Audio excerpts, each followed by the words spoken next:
Hey folks, welcome back to the Leeds View podcast, a little bit of a bonus podcast episode. We had the Para 75 one a few weeks ago with Harvey Vincent. We've now been joined by Lewis Dayton from LUFC YouTube channel, who has put together his own documentary to talk about the Chelsea and Leeds United rivalry. Leeds will play Chelsea on the 3rd of December, and in preparation for that game, Lewis has put together a documentary that covers and documents the history and the rivalry between both of those clubs.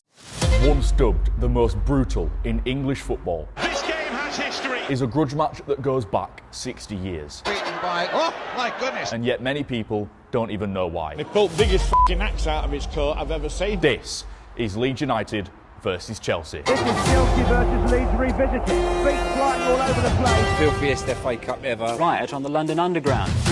Throwing bricks, fucking, yeah, really bad.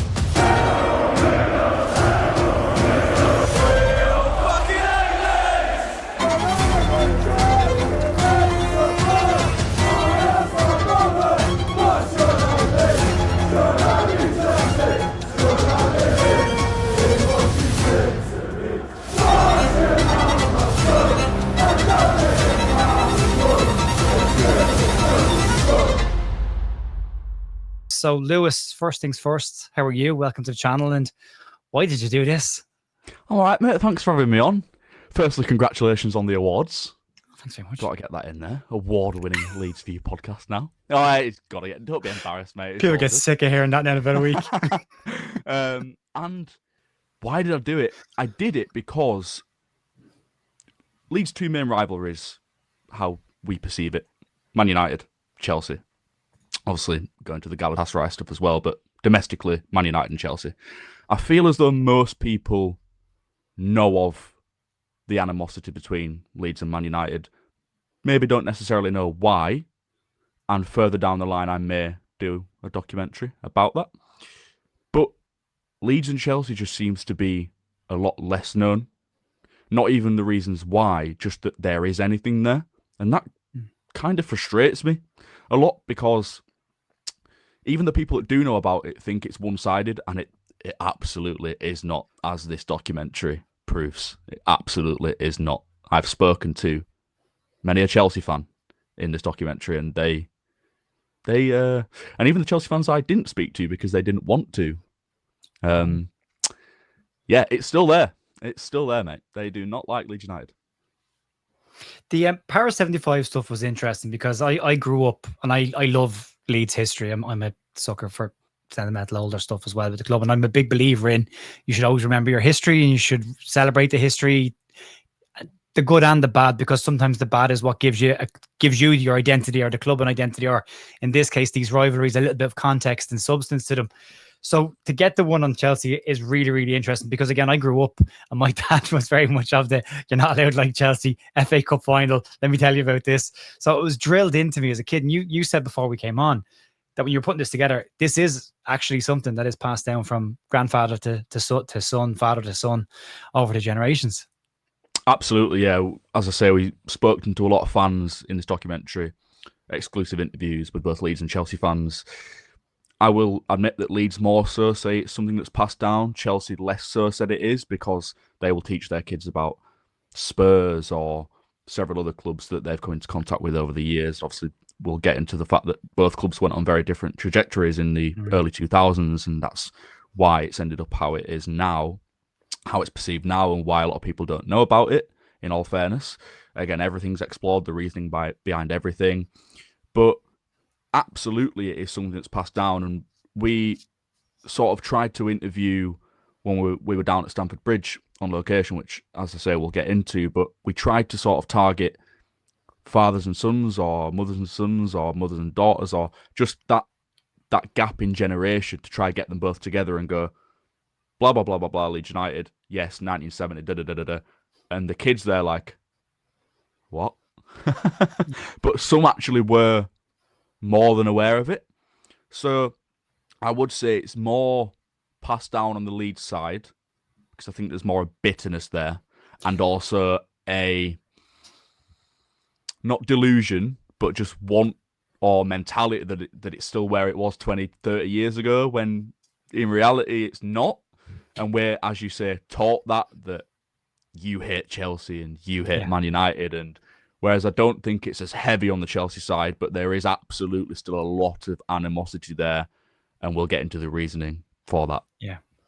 Yeah, there seems a lot of the Leeds rivalries, or at least the ones that are passed down, seem to connect back to the 70s and seem to connect back to some form of a cup final or something that happened in a cup final, or a manager that did something at some point. So it's stuck with us. And as you say, maybe we want to believe that we're still there because it's still a big club. But as you say, we went in different directions, and we'll get into that. But just give us a bit of a gist, Lewis, of what this documentary covers in this rivalry, what time frame it covers, and then when this will actually be available for people to digest.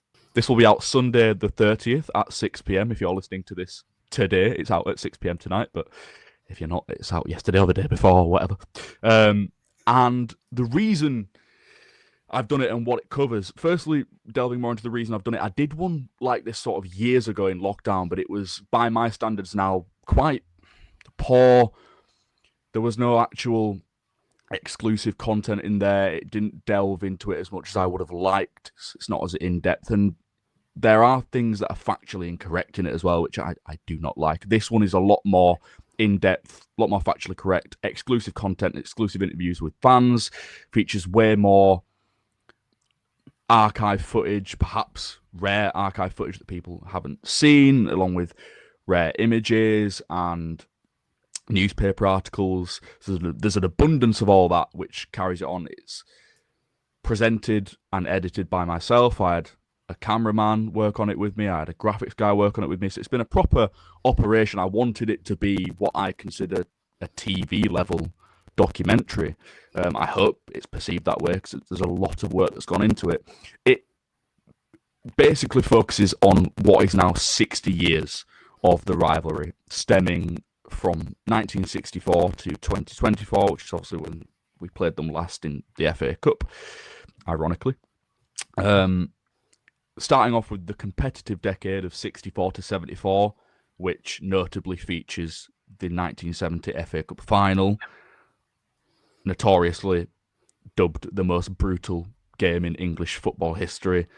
Michael Oliver re-refereed the game in 2020 and deemed that it should have had 11 red cards. Yeah. So that should tell you a lot about how brutal it actually was, and you will see when you watch the documentary. So 64 to 74 is where we pick up. Then we delve into the early 80s. There was subsequent relegations. So Chelsea went down in 79, Leeds went down in 82, and just we delve into the whole state of the country at the time, the industrial decline, gateway into football hooliganism, and there was a lot of unsavoury things that kicked off in the early 80s, which, as I've mentioned, we have exclusive interviews with Leeds fans who were ex-service crew and Chelsea fans who were ex-headhunters. Oh, wow. Who detail what went on in quite an unnerving way. It's dystopian. It's different times. What kicked off at Piccadilly Circus down on the Tube in 82, and what kicked off at Stamford Bridge with Ken Bates' scoreboard in 84. So there's a lot there. And then we sort of surpassed that to hooliganism sort of dying out, and then the top flight rivalry being resumed in the early 90s, kicking off yet another competitive decade from 92 to 02, notably featuring Battle of the Bridge in 1997, which was a homage, if you like, to the games in the 70s. And, you know, Billy Bremner passed away just a few days before that game, and there was a minute's silence for him before that game. So it was quite eerie, really, that game was such a callback to that era after his untimely passing. Yeah. And then just the sliding doors moment in 2003, which I'm surprised how many people aren't aware of, because of everything, it's one of the most recent events that Leeds and Chelsea were both in, or on the brink of financial collapse, and were relying on Champions League qualification to survive it, basically. And as I'm sure you can all work out, Chelsea did qualify and Leeds did not, and the clubs went on very different trajectories over the course of the next 20 or so years. Leeds obviously went down, Chelsea went on to unprecedented success. We delve into that little period and mainly focusing on Roman Abramovich, Ken Bates, Jose Mourinho, Dennis Wise, and just what went down there. And then the League Cup tie in 2012. Sides hadn't met for 8 years, played a League Cup tie. And then, obviously, Bielsa era. And we come back up and then relegated again. And then the FA Cup fixture, as I've mentioned, last year in 2024. So, yeah, it 60 years, 64 to 24, covering how the rivalry has been perceived through several decades, the changes it's gone through, why it's a rivalry, why there's a hatred there. It delves into more than just the football side of things. It covers actually the North-South divide and the feeling between fans and how that's contributed to it, the difference in ideologies between the clubs, again, coming back to geographically where they are. I just really wanted to properly cover and delve into the psyche of it, basically, of why, even now, after, if we're perfectly honest, years and years of no actual competitive threat to Chelsea, why there is still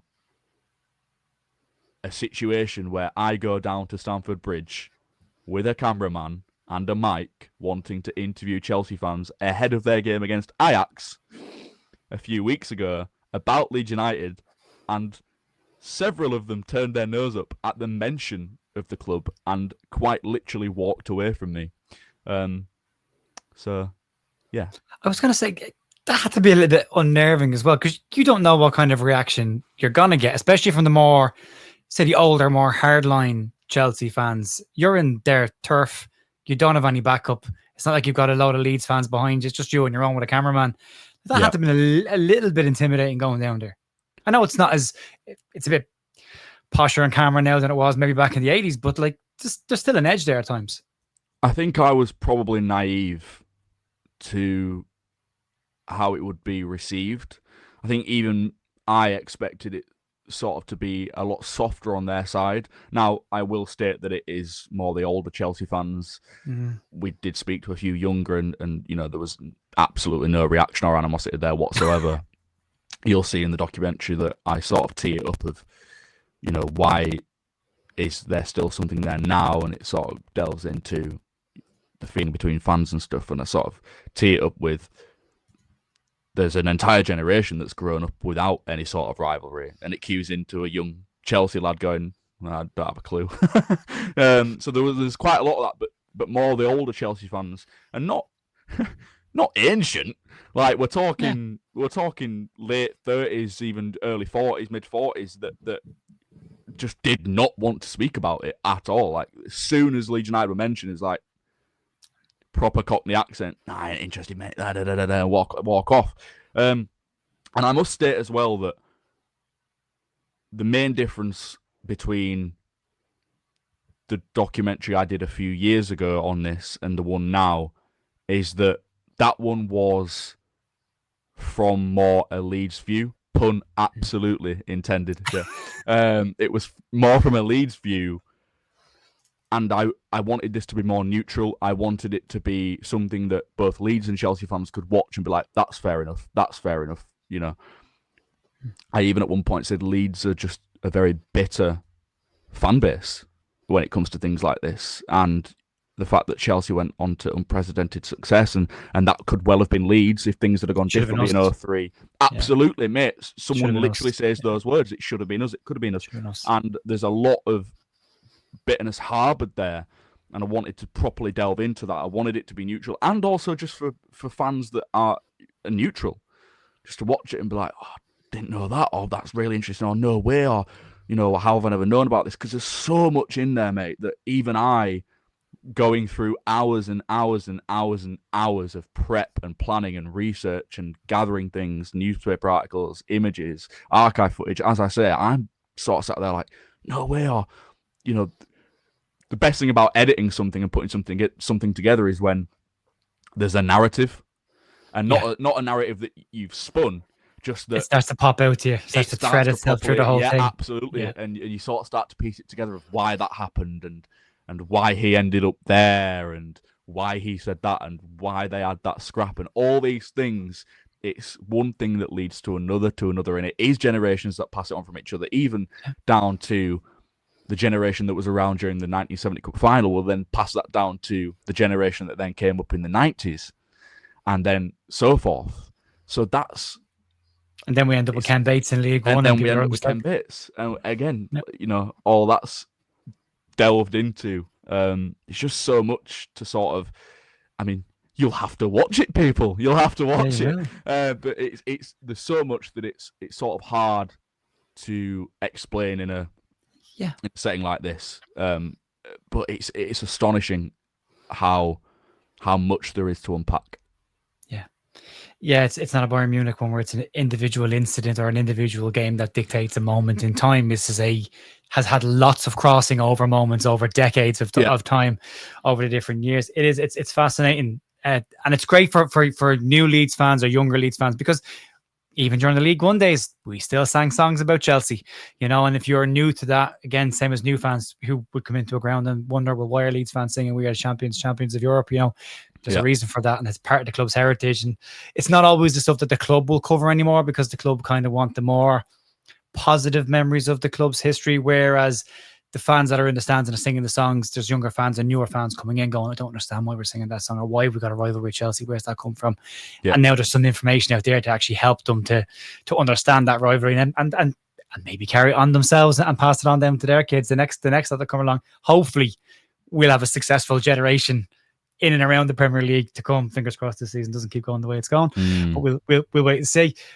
Let's talk about the 70s first, because that is the one.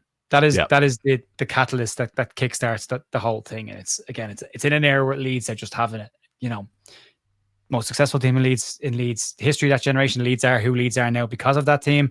Yeah. But there were moments during that period of time where it just went against Leeds and it shouldn't have gone against Leeds. And there's the first game in Wembley and the pitch is an absolute disgrace and it falls apart and we end up in a draw on it. And of all places, the replay is played 2 weeks later, 2 and a bit weeks later in Old Trafford because of the state of the pitch at Wembley. And that's the game that has the moniker of the most brutal FA Cup final in history.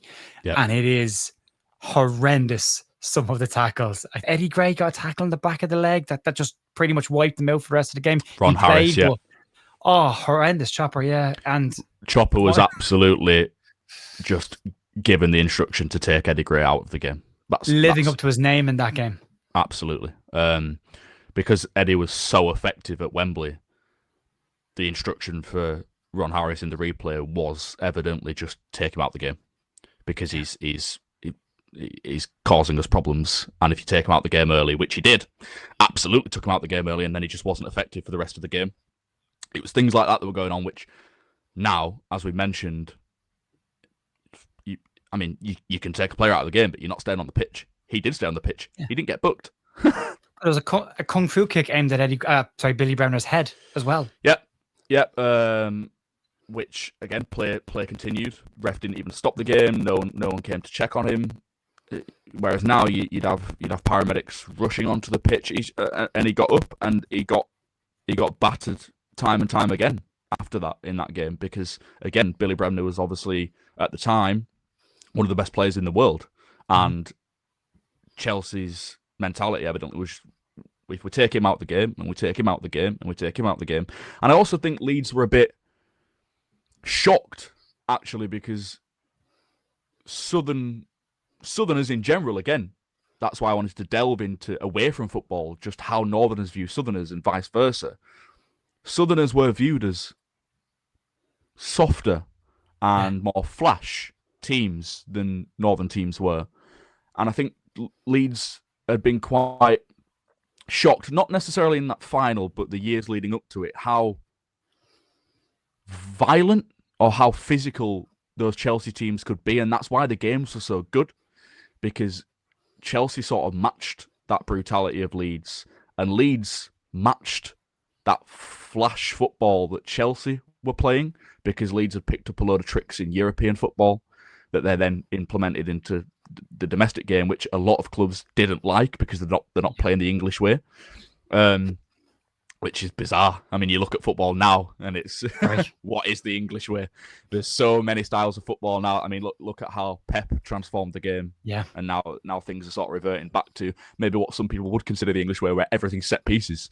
And actually, funnily enough, Hutchinson for Chelsea back then was sort of known as Delap's known for the long throw. He had a really dangerous long throw, which, as you'll see, was very effective, and Leeds couldn't handle it. So everything comes back around, I guess. But at that time, I just think it was very, very interesting how Chelsea were known for being flash, Leeds were known for being tough, but Chelsea matched Leeds on that toughness, and Leeds matched Chelsea on that flash. And I think that's why constantly, and something that you don't get now as much either. Maybe you could sort of say Man City and Liverpool over several years, but it were the same players going up against each other every game. So rivalries were just formed between players, and that's why every single time they met, I get there's quotes in the video from players at the time saying every time we met, it was like, I need to get revenge on him. I need to get. Charlton was known for it. Just like having players that he needed to get one back on. And it was that back and forth. And I think this game in particular had just been a series of games building up to it where Chelsea had probably got to the point where they were like, they've outplayed us at Wembley. We've been fortunate to come away with the draw, and now we're just going to take them out of the game. And that's all it was. And don't get me wrong, it was from Leeds' side as well, but it was more the brutality of Chelsea that game that I think maybe rocked Leeds a bit. And it just became a bloodbath.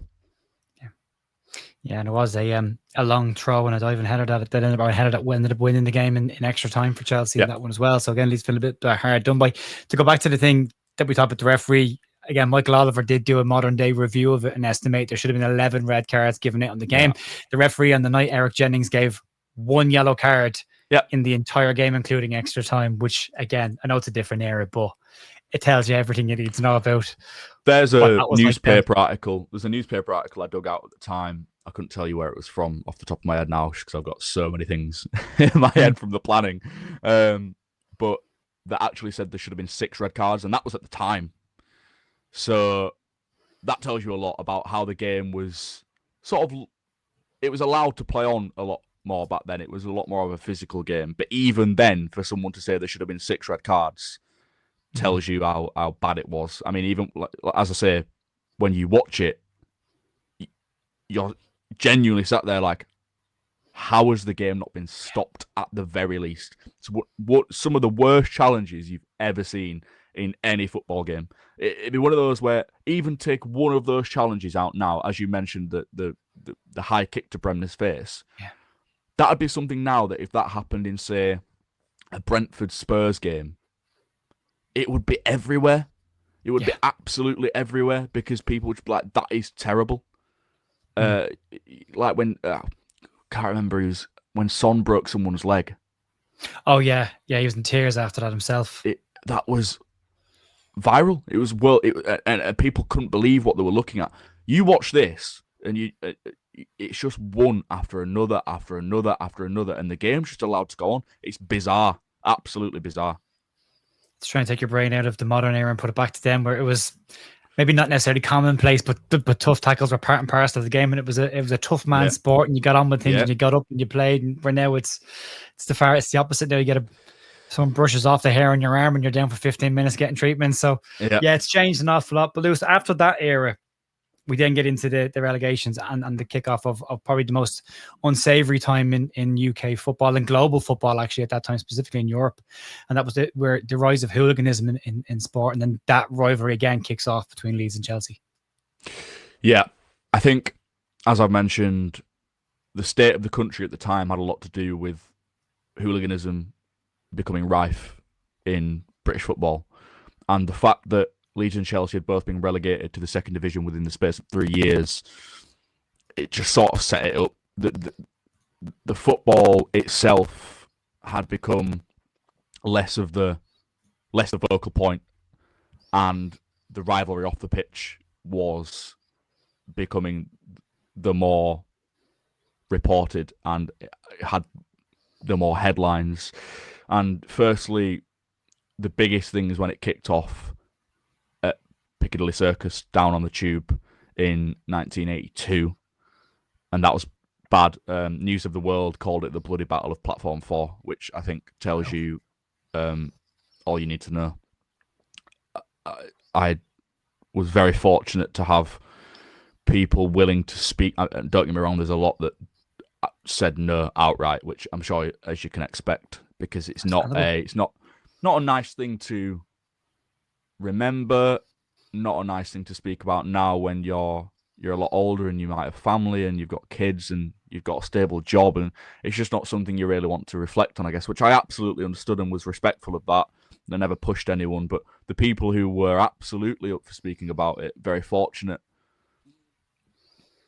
to have that, detailed it in as I say, it's quite unnerving to sort of hear firsthand things that went on, and there were even things that I had to leave out of it, just in terms of names being mentioned and maybe too much detail, and just and sort of don't want to incriminate anyone.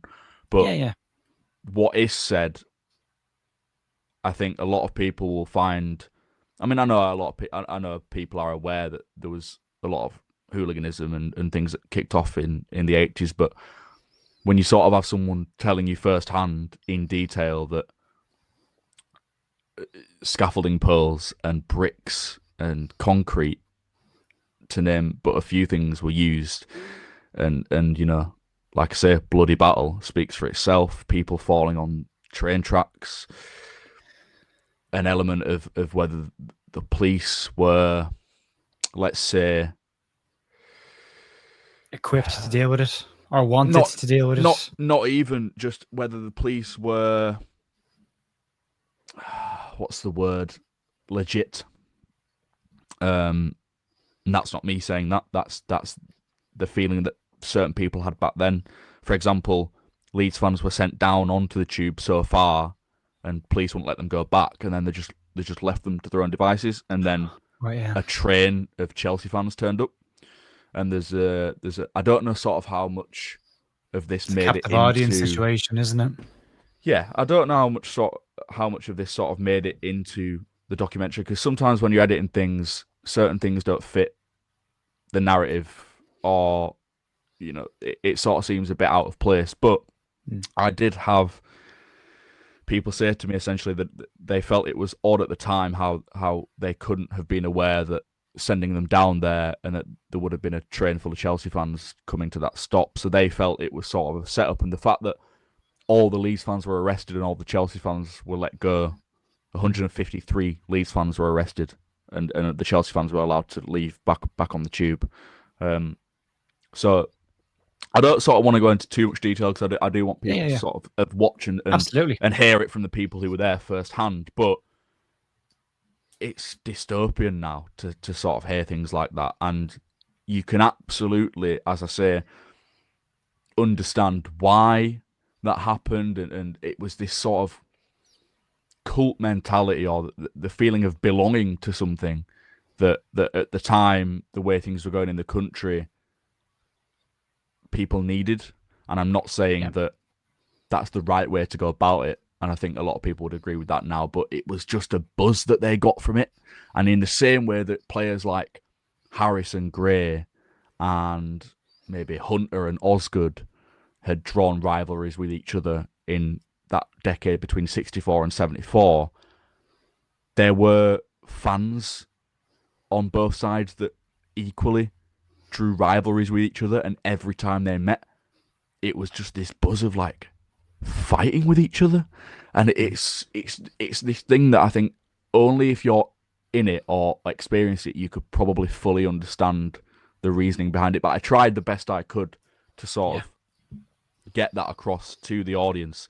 So that's really interesting. As I said, the what kicked off on the Tube in '82, and then in '84 it kicked off at Stamford Bridge. Chelsea battered Leeds 5-0 to gain promotion back to the top flight, and just a lot of things kicked off with the police. Police were keeping Leeds well away from Chelsea fans, and sort of Leeds took it out on the police, and then the stand in which Leeds fans were in, because of how Stamford Bridge used to have a running track around it.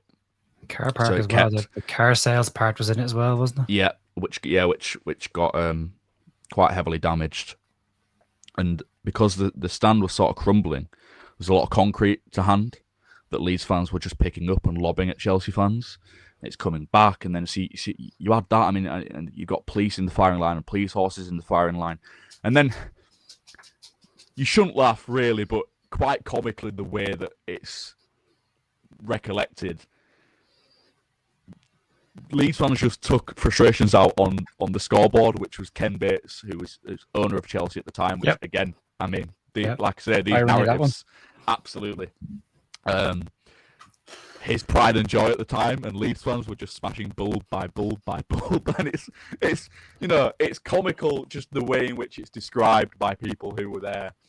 There's more of a pettiness to that kind of an action than anything else. It's like, well, I'm not going to let you have your shiny new thing. I'm going to ruin this on you.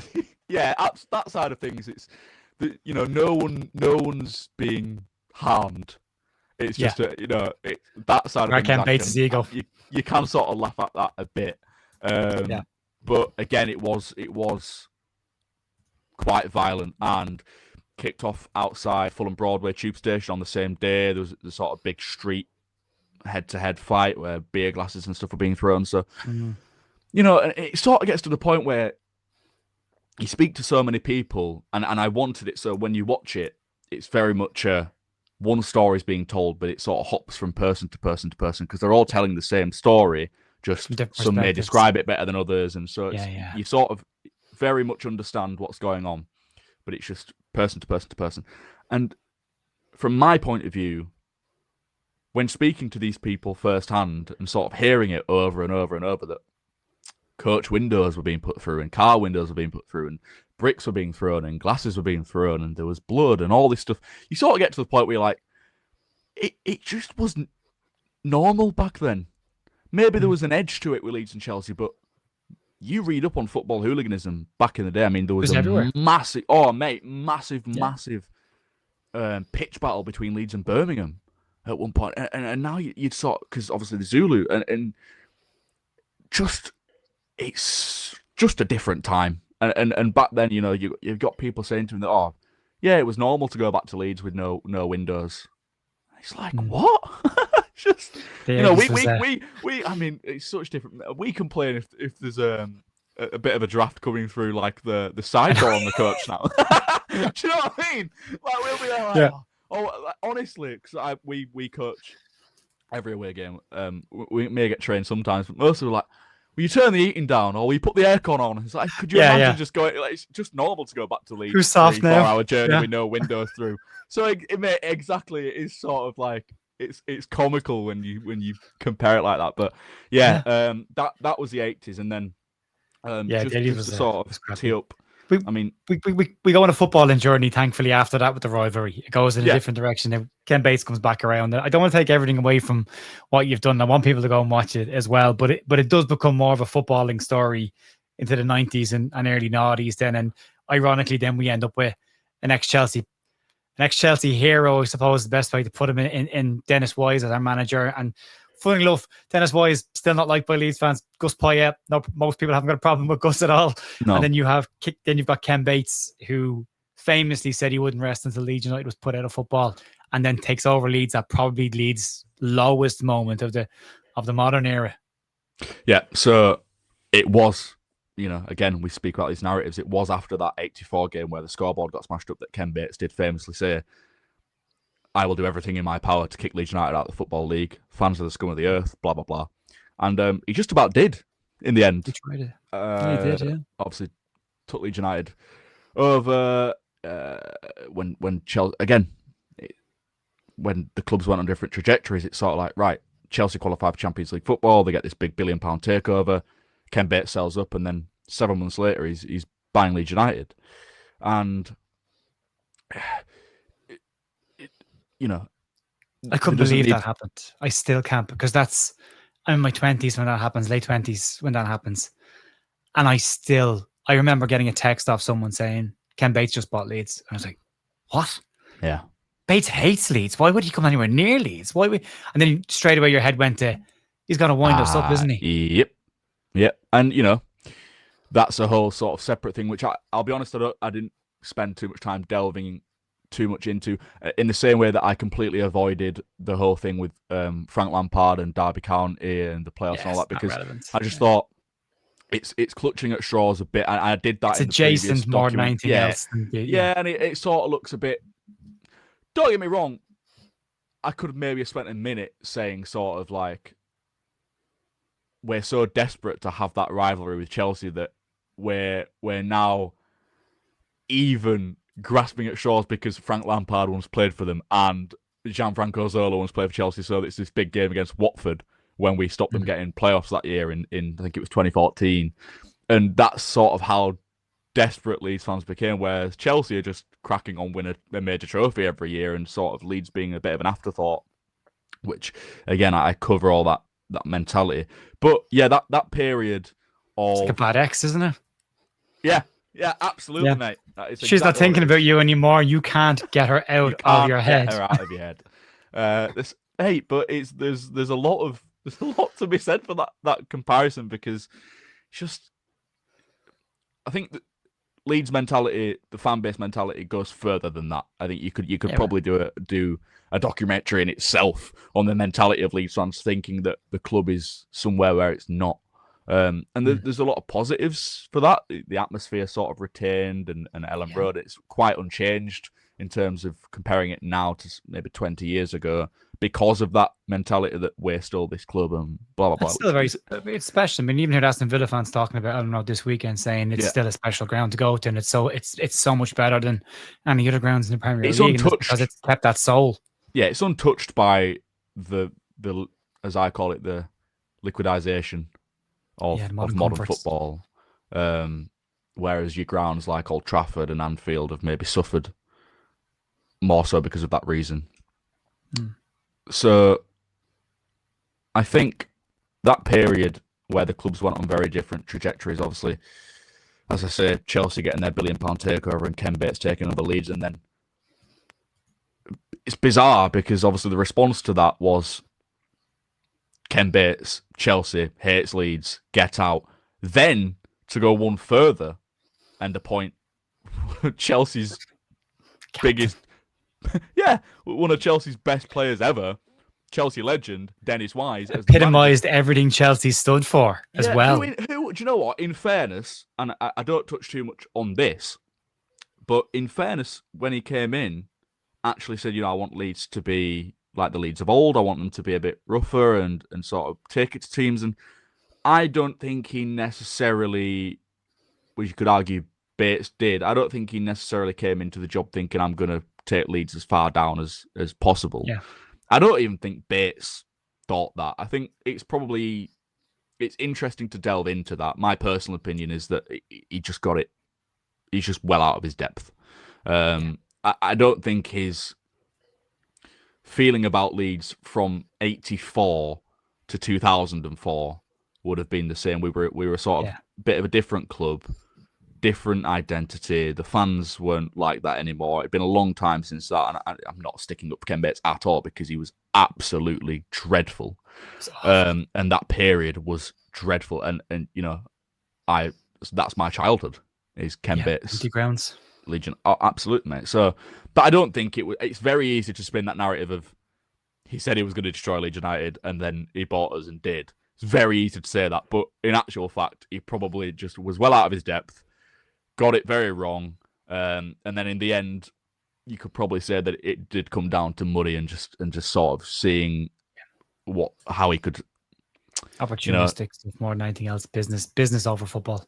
Absolutely, mate. Yeah, but I don't think Dennis Wise came into the club with that sort of mentality at all. I think he probably tried to do his best, and it just didn't go very well. Obviously, entered administration, deducted 10 points, relegated to League One, -15. Well, it was -10 and then -15, wasn't it? It was, yeah. I was added on. The pulling a stunt at half time in a game.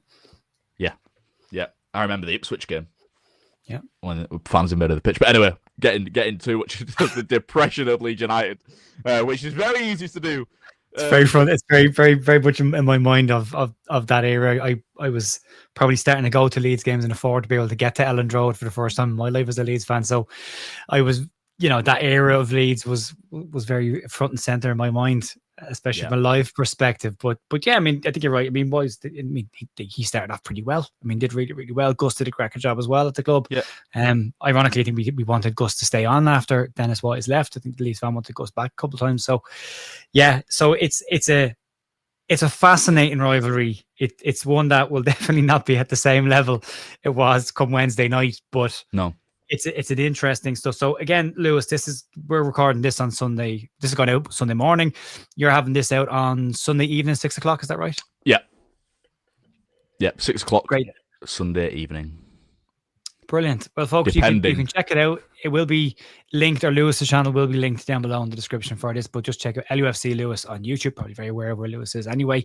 And go and check this out. We'll retweet it as well once it goes out as well. So if you do miss it, we'll put it in the post section of the channel as well, and it'll be available on audios, I'm sure, as well down the road. So Lewis, massive thanks for doing this and coming in and chat with us about it. Best of luck with this. Anything you want to leave us with before we wrap up? No, mate, I just hope people enjoy it. I hope people learn from it, maybe have a different thought process after watching it. And just to you, thank you very much for having me on. Much appreciated for giving me your time and the platform. And best of luck winning several awards in the future.